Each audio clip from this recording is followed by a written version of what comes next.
Dua dari empat pemburu liar di TNBB Tegal Bunder, Desa Sumber Kelampok, Buleleng, belum dapat diamankan atau menyerahkan diri hingga sekarang. Keduanya yang masuk daftar pencarian orang atau DPO itu adalah Iketut Sumantra 31 tahun dan Moh Hasan Basri 2 tahun. Pada hari ini Senin, kita telah melakukan perkembangan penanganan kasus tersebut.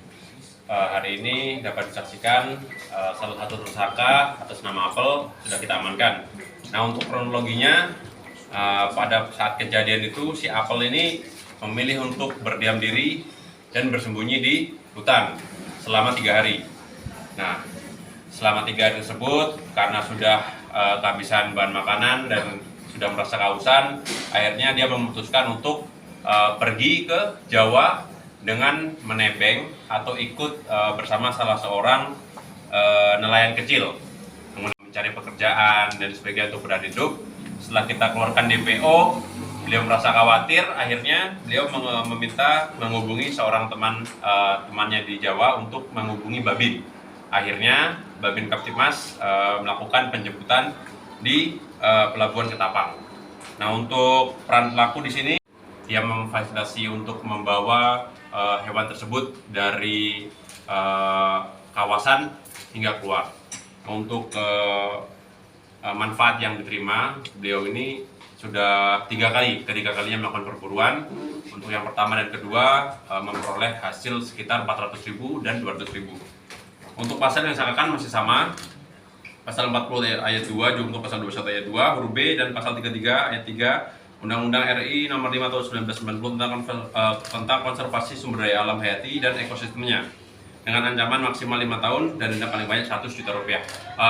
Dua lainnya, Putu Arya Wiguna 40 tahun alias Apel, telah menyerahkan diri ke polisi, sedangkan Kadek Dandi 19 tahun, warga Desa Sumber Kelampok, Gerogak, Buleleng, lebih dulu ditahan di Polres Buleleng. Untuk diketahui tersangka Apel sempat sembunyi di hutan selama 3 hari dengan perbekalan seadanya. Kanit 4 Polres Buleleng Ibtu Ketut Yulio Saputro dalam keterangan persnya di Mapolres Buleleng menyebut setelah bekalnya habis, Apel kabur ke Banyuwangi. Saat berada di sana, dia hidup dengan cara bekerja serabutan. Sampai akhirnya dia tahu kalau dirinya masuk DPO. Apel sadar diri, sehingga menghubungi keluarganya agar berkoordinasi dengan Babin Kamtipmas setempat. Selanjutnya Apel menyerahkan diri sehingga dijemput di Pelabuhan Gilimanuk. Kepada polisi, Apel yang notabene sebagai mandor dalam proyek jalan ini mengaku dibayar Rp400.000 dan Rp200.000 untuk mengantar para pemburu liar tersebut. Kasus perburuan liar ini terungkap saat petugas TNBB patroli rutin di kawasan TNBB, tepatnya di Tegal Bunder, Desa Sumber Kelampok, Buleleng, pada Jumat tanggal 13 Oktober sekitar pukul 21.